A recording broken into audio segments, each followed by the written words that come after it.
Chegou a hora da entrevista do dia com Denise Campos de Toledo. E vamos falar agora sobre as perspectivas para as contas públicas com o arcabouço aprovado pela Câmara. Eu converso agora com o Felipe Salto, que é economista, chefe e sócio da Warren Hanna. Felipe, boa noite. Boa noite, Denise. Um prazer estar aqui com vocês. Bom, alguns destaques ainda estão sendo discutidos aí pela Câmara, mas em princípio o arcabouço, as regras básicas foram apresentadas, aprovadas na Câmara, devem ir agora ao Senado. Mas eu queria saber qual a sua expectativa em relação a isso. O mercado ainda tem alguns questionamentos pelo fato de se prever aumento anual dos gastos, dependendo da receita. Mas você vê como uma boa sinalização para as contas públicas?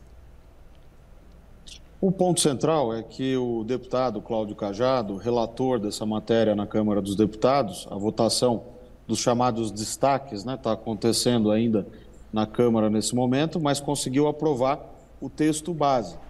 E o relator conseguiu avançar em relação ao texto inicial apresentado pelo Ministério da Fazenda, no sentido de colocar algumas travas adicionais.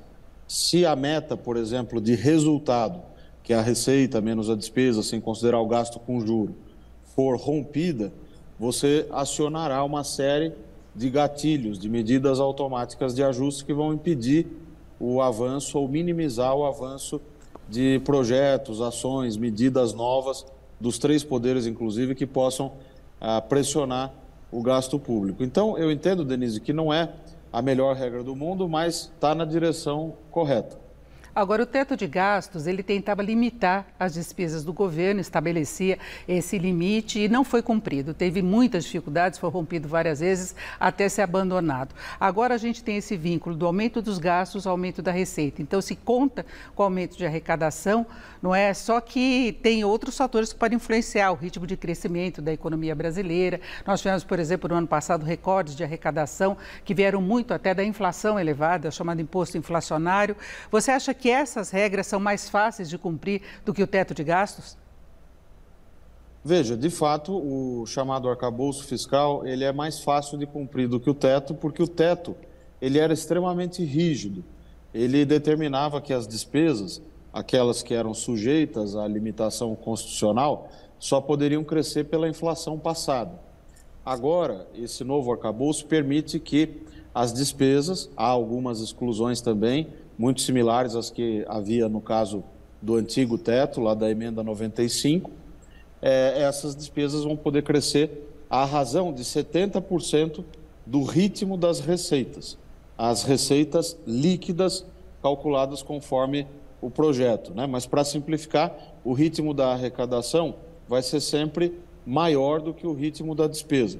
Isso vai permitir que, ao longo do tempo, mesmo que você não consiga o volume de receitas extraordinárias que o ministro da Fazenda tem prometido, ou que consiga um volume parcial, levando, portanto, a uma eventual não observação da meta de resultado primário, a despesa crescendo menos, de maneira gradativa, você vai permitindo que a dívida em relação ao produto interno bruto tenda à estabilização. É um ajuste mínimo que vem dessa regra de gasto, que afasta o cenário de risco fiscal mais elevado e que pode até levar a um cenário melhor se a gente tiver o cumprimento da segunda parte do arcabouço, que são as metas de resultado primário. Entre as metas está zerar o déficit no próximo ano. Você acha que isso já é viável? Lembrando que um dos destaques trata exatamente da possibilidade de exceção em relação à forma como o governo vai ampliar os gastos no próximo ano, não é?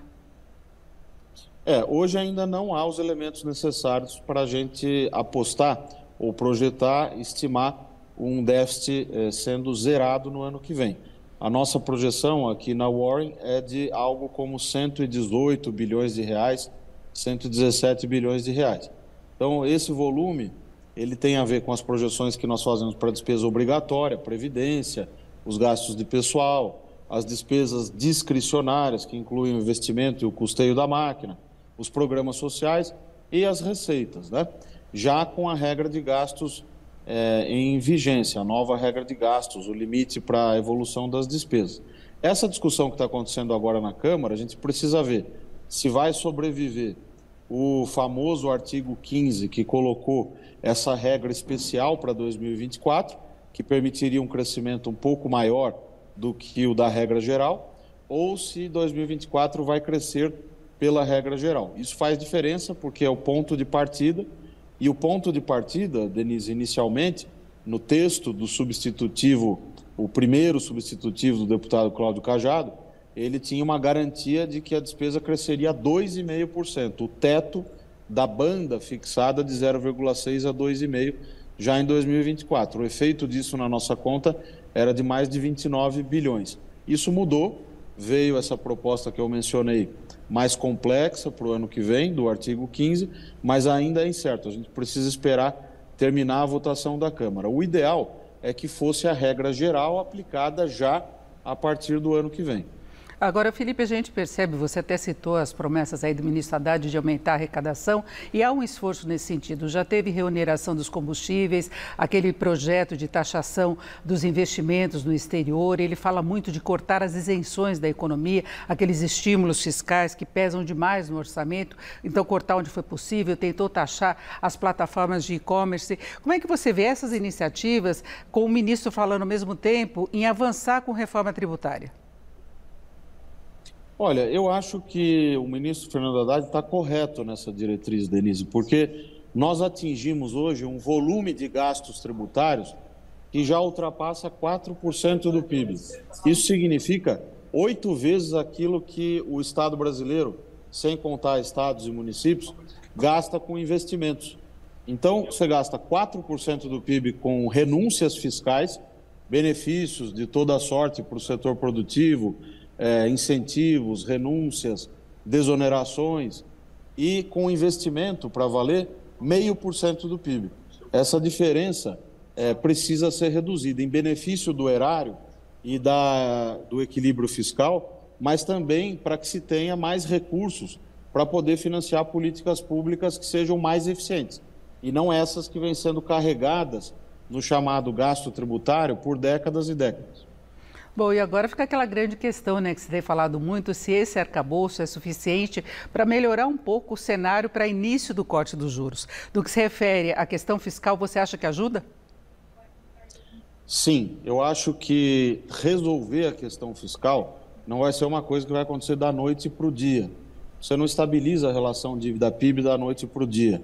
A dívida PIB não vai começar a cair da noite para o dia, mas você consegue que a dívida cresça em relação à economia a taxas decrescentes. Isso já é um grande avanço e vai levar, como uma coisa está ligada à outra, a que o Banco Central provavelmente tenha maior segurança, uma vez que os agentes econômicos vão precificar esse efeito, a reduzir a taxa de juros provavelmente no segundo semestre.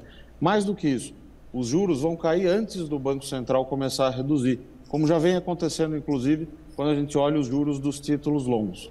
Até para os nossos espectadores entenderem melhor, é a questão da confiança de que os gastos do governo não vão trazer mais pressões inflacionárias e os próprios movimentos especulativos do mercado, né, Felipe? Isso, e também de que o governo não vai entrar numa trajetória de dívida que seja de insolvência, que seja insustentável, que não caiba no produto interno bruto. Quando isso acontece, a exigência de juros para financiar déficits públicos adicionais é muito maior. Não é o caso. Esse cenário mais arriscado, ele está muito longe, né, de acontecer. Eu diria que ele está completamente afastado nesse momento. Não significa que nós estamos num céu de brigadeiro. A aprovação do arcabouço fiscal é só o primeiro passo do começo dessa estratégia que vai precisar ser complementada por uma política fiscal que, na execução, de fato, pratique a responsabilidade fiscal. Perfeito, agradeço muito a participação do Felipe Salto, que é economista-chefe e sócio da Warren Hanna. Felipe, obrigada mais uma vez e boa noite. Eu que agradeço, Denise, e boa noite. Laerte, Luciana.